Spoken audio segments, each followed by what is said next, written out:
in voting. Speaking of which, but the key maybe is this. This is Mrs. Abramson. Yeah, see, the key is this, right? Most immigrants, they don't vote. Well, they can't. So because if you want to win, you have to be very careful how you play on this issue. let's get your See what call. somebody says. Wait, I'm going to wait until he. Okay. Well, as someone who was, We got both lines going. Come on, let's answer. I was born in Danbury. Go ahead. Up, see. Caller, you're in the air. Hey, Ivan, it's Austin calling for the weather. Oh, no, come on. Hey, No Austin. weather report. Very Yeah, go ahead. All right, here we go. For tonight, periods of very, very light snow, mainly before midnight. Little, if any, snow accumulations. We'll see low temperatures around 25, 26 degrees. For tomorrow, any snow will be ending, mostly cloudy, highs in the lower 30s.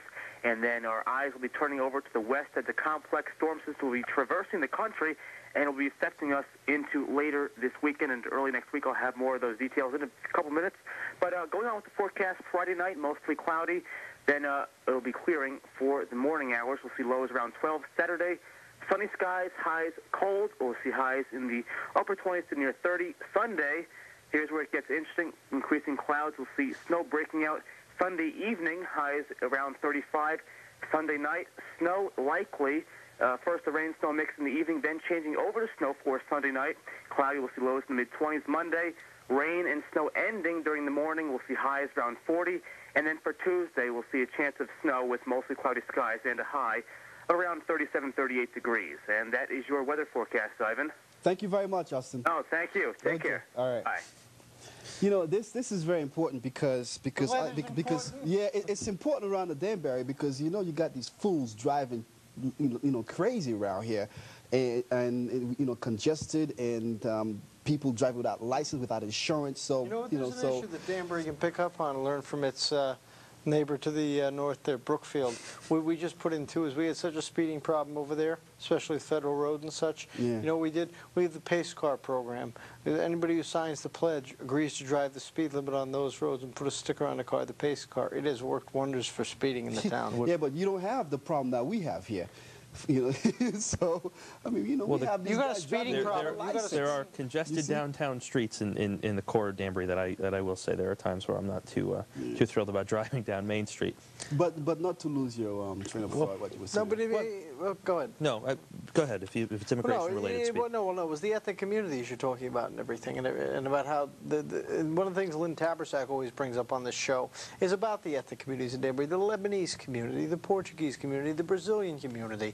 The largest community in Danbury, still to this day, even though the others have been maybe a little more vocal than others, is the Italian-American community, still the largest one. And I don't know, I mean, I don't know that I give a lot of credence to what Lynn says when she talks about the ethnic communities voting in one block. And one of the things that she'd say if she were here is about how this lady's from the Portuguese community, and she's a Portuguese-American. I believe her parents were born in Portugal. But let me tell you something. What did Mayor Boughton face, if you want to talk about ethnic communities, what did Mayor Boughton face in his last 3 races? An Italian-American from Danbury. The European And let me tell you, no, all 3 gentlemen are sons of Italy. Vespucci, I mean, You very are active. right about that, but if you speak of an Italian-American community, I think you're the Italian-American community of Danbury has kind of lost its ethnocentric culture. It's so far removed. It was very vibrant. It was very vibrant when Gene was mayor. More so than it is now. Every day they lose more and more of residents who had come directly from Italy or whose parents had come directly. So we're generations removed at this point to an extent where it doesn't have the close-knit culture or community feeling it once did. But Danbury is very much a cultural block type of city. But when it comes up to politics, I don't think it matters. No, in certain respects it does. Do the Lebanese tend to vote for a candidate of Lebanese descent? Yeah, I think they do. They have been in past years strong supporters of people like David Cappiello, who is half Lebanese, and Tom Sadi and Lori Kabak. So there is a community that to an extent does stick together and will support certain candidates. I think that's probably also true of the Portuguese and maybe Brazilian and other communities in the city of Danbury.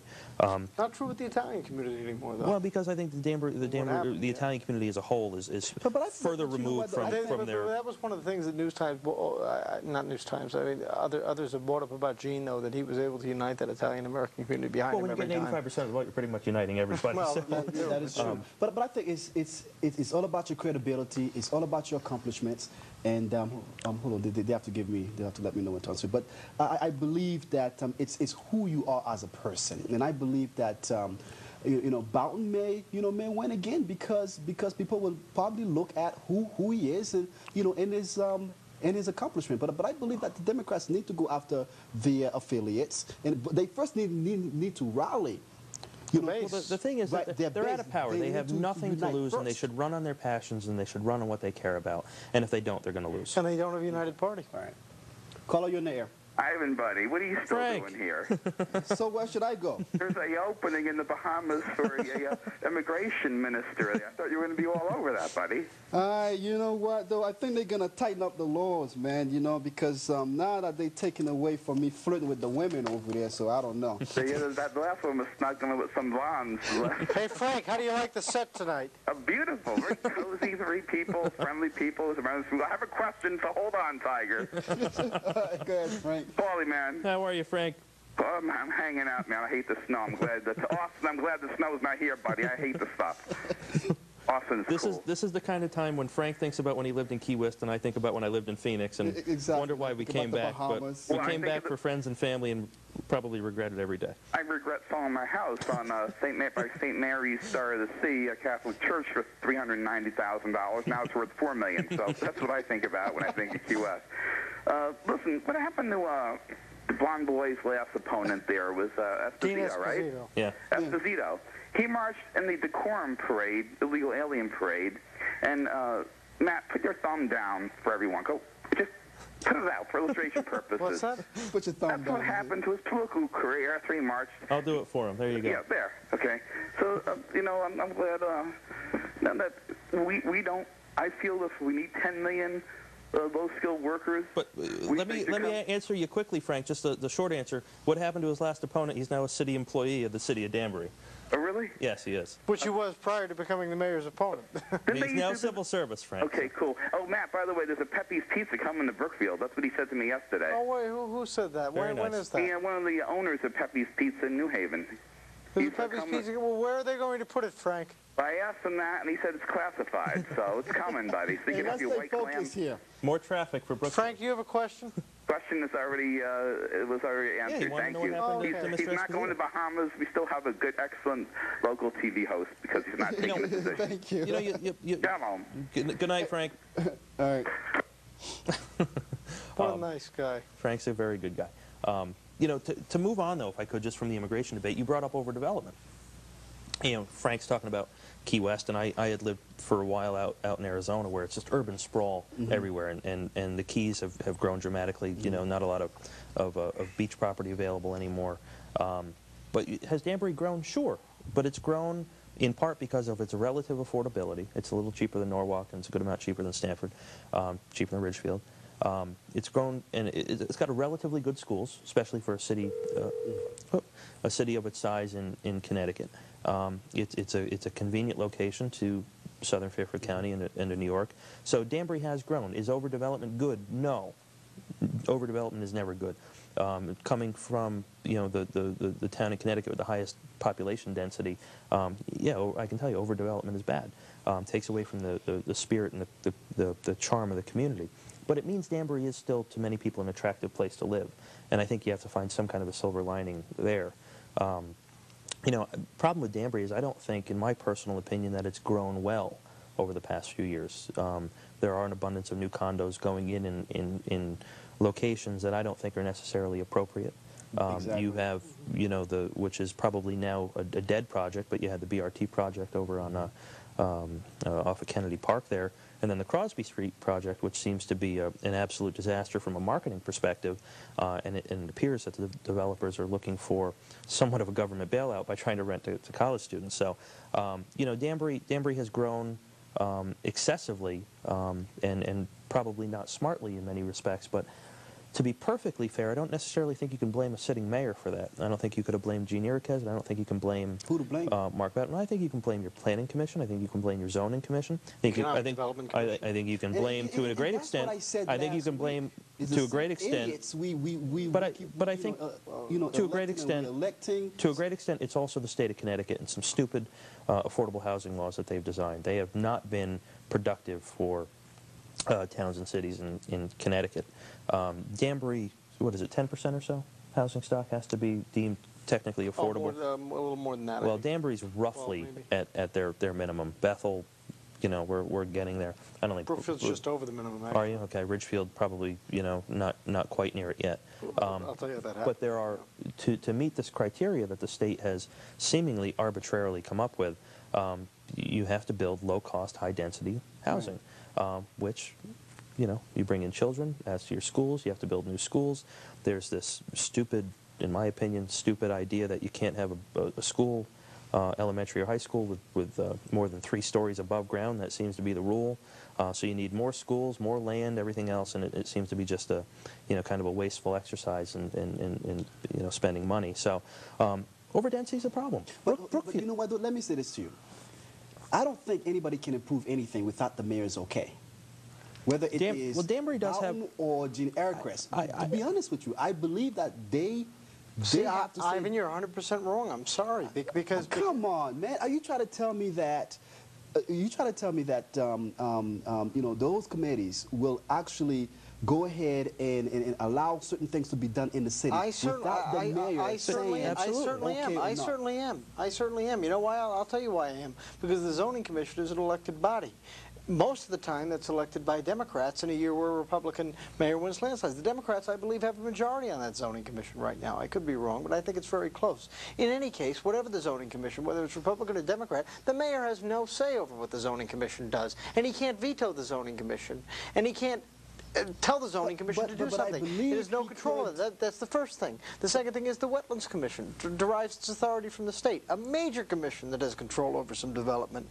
The mayor cannot veto the Wetlands Commission. He cannot reappoint certain members to it. But he doesn't have influence over what they do? Sure. No. Is there general political influence? Absolutely. That's just a reality. But not authoritative influence. Not authoritative influence. No. Is there? But the Democrats who actually end these committees right now, who are destroying, they should pay. They should pay. They should pay hard for what they're doing and the way they are destroying the city. Caller, you're in the air. Yeah, hello. Yes. Yeah, I wanted to inquire also. I called earlier about the immigration issue, but talking about overdevelopment in the Danbury area and talking about the Planning Commission and Zoning Commission, there are examples all over Danbury where you just sort of look and scratch your head. One example is Elmer's, which is going to be a new restaurant/diner on Peyton-Am Road. And I don't understand, based on that location, additional parking spaces required, where it's going to create more traffic, and you wonder why that place is there. I mean, I respect the person trying to make a living in Danbury and start a business, but I think for talking about overdevelopment, that shouldn't even be there. I just want to get your opinion on, you know, issues like that. Thank you. That is true. That is true. I mean, overdevelopment's an issue. Let me explain something where I was going to go. Don't tell me it's creating jobs, because making $6 an hour is not creating jobs. I'm not saying that. What I'm But saying go ahead. is a lot of these small issues, one of the things Paul mentioned too was the general overall good feeling about Danbury right now. And that does exist. And these small issues, they are a concern for some people, but very few people will you find base their vote on that when they go into the voting booth. And let me explain. This was brought up to me last night by let me finish, please. I think it's a lazy affair. I think... Go ahead. No. This was put up to me by a Danburian last night who has followed city politics for 50 years. And he said, we're in a point right now where the city is at a good feelings. It happens for 20-year periods. And I said to him, explain what you mean. He says, well, we've got one mayor and then followed by another mayor who are in for a long time. Danbury does not throw its mayors out. When it's in an era of bad feelings, it does. Let me give you an example. Charles Dusabella, Don Boughton, Jim Dyer, Joe Sauer, 4 incumbent mayors in a row. Collectively, they're in for about 12 years. All voted out of office. Before that, Gino Arconti, Thayer Bowman. That group were mayors that survived for many years. Now we're at two mayors again, that if Mayor Boughton wins this next term, together those two will have been mayor for 20 years.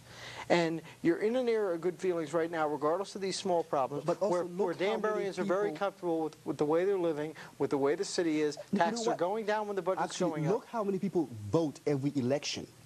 Think about it, though. This is a city of what? If you count the... I think you have roughly 35,000 voters. or so. But when you have... But 30, okay, let's say roughly about 40, right? And look how many people actually vote every election. And you know why? You know why? You know why? wondering- Because when they're angry, they'll come out to vote. You know what, though? Danbury has had, over the years, relatively high voter participation in general elections For a city. compared to other cities of its rough size and demographics. But, you know, you look back when, was it earlier this year, or when the bond package was up for the new police station, you had a horrible turnout. I mean, hundreds of people voted. Right. Hundreds. I think we Right. had more at our town meeting that night in Bethel. I mean, it was pathetic. I mean, it was absolutely, because no one cared. No one cared. There was no, there was, because, but part of that is because there was no organized opposition to it. It was a general consensus that a new police station was needed. People didn't mind that much. You know, there wasn't a lot of passion involved. But Danbury, I do have to say, is a general a turnout that is roughly appropriate for its general size. And It could always be better, Ivan. It could always be better, but it is average. You talk about overdevelopment, what that's doing for this city is something that the small towns are envious of, regardless of whether you want development in your city or not, is it's translating into, in what other town, I mean, I look at Board of Finance members, and if Marty Heiser were here, he'd be saying it, in what other place can any of these small towns, you have a 9% increase in your budget and a tax cut in the same year. But it doesn't happen in Ridgefield, it doesn't happen in Bethel, it doesn't happen in Brookfield. It happens in this city consistently. But listen to this, though. From an environmentalist perspective, right, they are destroying the wetland. Okay? Well, I mean, think about it. I don't have specific knowledge of that, so I can't really talk about it. No, I mean, neither can I. And let me tell you, it's not an issue for the people going to the polls. It is not an But issue. I don't think, to be honest with you, I don't think the people are, well, put it this way, not knowledgeable, but care enough. They will talk about it, but when it's time to vote, they will not come out and vote. It's not an issue. Let me tell you something about local I elections. believe it is an issue, but it would not translate to, you know... Exactly. to Local the elections poll. cannot be won and never have been won on land use issues. It just does not win local elections for you. It does not happen. Other things that people care about, taxes. Land use issues do not affect... Land use issues can, to some extent, what will become, make- you know, like in Bethel, But we they had, don't we, had decide an a, we had a election. golf course. You know, it's a land use issue, but it's also a larger political and But it spending doesn't issue. decide an election. No, but it can influence one, a close election. Okay, what issues do you think the Democrats can actually win? I see the Democrats running a This year. campaign this year in a couple of places. I don't see this as going to be a very competitive race for mayor right now as it stands today. I believe that the 4th, 5th, and 6th ward councilmen, all of which are Democrats, will work hard to retain their 6 seats. I believe that the one at-large council member who is not here right now, but I believe that she will try to see some other people win some of those 7 seats. That's where their focus is going to be. They're going to try and re-elect their town clerk, of which I'm sure they will, because she's an excellent town clerk. I'll say that right here and now. But that's where their focus is going to be. And when their focus is on winning in those 3 wards, where they were successful 2 years ago, they're not going to pay any attention to the top of the ticket. Why? Because in order to win in those wards, they're going to need some of the votes that the mayor is getting. And that's what they're going to do. That's what they did the last time. They went to those wards. They told people, if you want me to continue as your councilman, if you want me as your councilman, you can still vote for the Mayor Boughton and then vote for me. And that's what a lot of people are going to have to do. Those Democrats couldn't have won those council seats without the mayor's votes last time. I doubt they're going to win the council seats without the mayor's support this time. Matt is right about it. I mean, Lynn Tabersack somehow got crossover votes. People voted for Mark Boughton and Lynn Tabersack. Imagine that. But that is how she was able to get as many votes as she did. And in those 3 wards. And in those 3 wards. You know, he is right about that. You ask what kind of a campaign should they run. You know, that's something they should run on what they believe. I'm not sure, you know, their individual we're candidates. not sure what it is. And I'll tell you- But this is a new process, and Ms. Abrantes, if she is indeed to be the nominee, will have to formulate her platform and move forward and speak with passion to the people of Danbury and say, this is what I believe, this is how it contrasts to the record and opinions of Mayor Boughton. You know, choose who you believe is the better candidate for mayor. Personally, if I were running for mayor, and thank God I'm not, but you know, I would probably, my personal opinion, I don't mean to impugn the city of Danbury, because it is a fine city. It has been relatively well managed over the past few years. But I see Danbury as striving towards mediocrity. I don't see it being... I don't see it shining striving. city upon a Well, I hill. don't see it striving to be what it should be, and it should be more of a West Hartford, and it's leaning to me towards more of a West Haven. And I don't see that as befitting a Northern Fairfield County municipality. I don't see it as befitting the reputation, the historical reputation of Danbury, and I see it sliding down, you know, towards general mediocrity. Why is that? Well, I mean, I will give certain instances credit. You know, to try and revitalize a downtown, which is what you need to do, I think Danbury needs a Blueback Square kind of development. Is it easy to do? No. There was that, Now, what is that little, it's a that? shopping and entertainment and Center living of West district that they're Hartford. building in the center of West Hartford, which is a wonderful community, by the way. Similar demographics also to the city of Danbury, and I really think that should be a model for Danbury. But you have this little theater they want to build, or whatever the heck it is, down where the In front of the next to the Democrat? no, down near it's near Subway down on North Main Okay, Street. okay. It's an old dry cleaner or something. Wanted to build a Right, theater right, there, and then right. you know the residential units over off of Kennedy Park probably would have been generally good for the city. The problem is it's a garbage piece of land, and to make money off of it, you need to build so many units. You have to have such a high density there that the market just isn't there for it right now. If you could make money and build less units there, it'd be a wonderful project for the city of Danbury. But it's not going to happen right now. But something like that is good for Danbury because it brings people downtown. Hopefully, what you would attract are young single or young couples but in a way, who want to live in an entertainment district of an urban core. But and it that's is what you bringing need. people downtown. Well, not right now because it's not built, It and I is don't bringing see people it. downtown. Not the people you want to see, but it is bringing Well, people I downtown. mean, you want to see everyone downtown. You want to see a proper mix. You don't want to see, people beating up on policemen over on Ive Street, but you want to see a mix of everyone downtown. But what you need are people with some amount of disposable income, and that's why those units would have been actually quite nice for the city. But assuming now that project is not to come to pass, where do you start now? How do you make downtown Danbury a vibrant urban core? And that's something that the next mayor is really going to have to grapple with, because without a vibrant core, you become Waterbury. You become a cesspool with vagrants running around everywhere, and people like you and I who don't even want to drive on Main Street.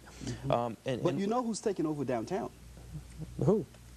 You know, it's the immigrants who, the Spanish, the Latino taking over. stores, Taking over. That's etc. not necessarily a and bad they thing. That's not necessarily a bad thing. But you know what they're also doing, and I have to give them enormous credit for this. Right. They're opening their own businesses downtown and starting a new generation of entrepreneurs within their communities. They're opening restaurants and they're opening bodegas of sorts, and they're fine places. I've eaten at some of them. I shopped at some of them. They're nice places. And then most of us who talk bad about them, and then when you go and you see them eating, in these stores, Yeah, but they love these cheap. You buy a lot of I'm these for cheap. I $5. like that too. You know? But they're are they creating an environment that's going to draw suburbanites down to an urban core entertainment district? No, you're not going to get a lot of people from Reading or Danbury or Ridgefield coming over to have You dinner. get them from Brookfield because we have no downtown. Well, yeah. But that's where I really do believe that Danbury is mediocre in that regard. Danbury needs to revitalize its downtown, and I think it's put too much faith in projects that probably weren't realistic to begin with. So that's the challenge for the next mayor. Does Ms. Abrantes or whoever is to be the nominee of the Democrat Party have a vision for the downtown? I'm not sure that they do. They need to look within themselves and come up with that vision. Does Mark Boughton have a vision? I think he does. I don't know that he's articulated it well, and I don't know that he has planned it or executed that vision well. But as the sitting mayor, it is incumbent on him to defend his record. As a challenger, it is incumbent on her or whomever it is to share their vision with the people of Danbury, and in the months ahead, we'll see what those visions are. But this is the problem, though. The problem is that when... And the mall did not kill Danbury, if that's where you're going. But what I'm trying to say is this. When the mall was built and the Walmart and all these big stores started coming in, right? What happened was that they did not have a strategic plan of how to save downtown Danbury, before the mom and pop stores, ran out of business. They didn't. And now you have these immigrants coming in, and now they want to revitalize downtown when they failed to plan before. Did the mall or the Walmarts or the big box stores affect people? Absolutely, it's affected people. All right, let's take this call. Caller, you're in the air. Yeah, hi. This is John again calling. All right, John. Hey, guys, this is a great show. I'm having fun just listening to you guys. Talking about like overdevelopment and not overdevelopment, getting back to the point of downtown and Main Street, I think what we really need is to really get big business down there, where that project with DRT off of Kennedy Boulevard. I mean, if you put a 6-story building there and get a company move in there, I mean, that's good for downtown. That will allow people to, people will use the services of the downtown. And that's the direction I think they should go as far as like the mayor or the vision of the future. And, hopefully, I always felt, just to add on about Bernardino's, I was disappointed that they went ahead and when the building burnt down, they put Bernardino's and they made a new structure. I felt that was a perfect location for an office building, and they had an opportunity then, and they just, looked like, they moved, and, they got to come up with a new direction. And I think you got to go away from development as far as condos, go with big business. And I think, Danbury's proven in the past that they are friendly to big business. They offer the 7-year tax breaks for property and equipment, and a lot of companies have taken advantage of that. You got companies up, like Mankind Pharmaceutical. And I just hope that, they're going in the right direction on attracting business. Let's get that business downtown. Right. And that's all I got to say, and hopefully you guys can continue with this great show. Thank you very much, sir. Got another call, too. That caller is absolutely right. Give me 1 minute. He is absolutely right. In the city of Danbury, current mayor or the next mayor needs to figure out a way to market that to whomever it is and that may be willing to move into the area, because that is the best way to revitalize an urban core. Okay. Caller, you're in the air. Hi, I was wondering if you guys know if the basis for the Danbury politics has been stabilized over the past few years. Because I know that back when Eric was in, it's like the Democrats were like split into like 2 different parties. I was wondering if that's been corrected at all. No. What I think, Thank you. What I think she's referring to, I mean, I would say since Eric was out, there's been an evident split in the Democratic Party. Well, the Democrats has been splitting. Well, when Eric was in, there was a United Democratic Party. I mean, they had a 18-3 edge in the council and that sort of thing. But Okay, another one. Okay. Caller, you're in the air. Who's this? Candy? Caller, you're in the air. This is Ideas Outlook and Beyond. Hi, Dave. How you doing? This is John. Hey, John, how you doing? Good. How you doing? Who's this? This is Ivan. Ivan, You're on how the you air doing? live. How you doing? What are you doing there? You're supposed to be on the air. I am on the air. You're on the air? Yes, you're on the air. Okay, let me ask you a quick question. Go ahead. How do you feel about eminent domain over the Palace Theater and turning into like a Warner Theater up in Torrington and revitalizing people downtown Danbury like that? All right, thank you. Great, answer that. Thank you, John. It's an excellent question about the Palace Theater. Eminent domain would be an interesting thing. I mean, but you know what? For the last however many 15 years we've talked about the Palace Theater. Everyone's talked about the Palace Theater. It's the dinner table topic, if you would, or the bread and butter topic of Main Street. And with that in mind, I mean, the only thing I see it doing is revitalizing it into an old-time movie theater, the way they did with Bank Street in New Milford. That's the only way it's going to succeed is as a movie theater. So I think we're running out of time. We're in Brookfield next week, though. Yes. Okay, we have about, what, 30 seconds? Okay, that's it. I would like to say that's it. Thank you very much for watching. I'll see you next week. My prediction is that the mayor is going to kill the Democrats because they are divided. They are not united, and I don't know if they have a platform. So you will see the mayor again re-elected next November. All right, thank you very much. See you next week.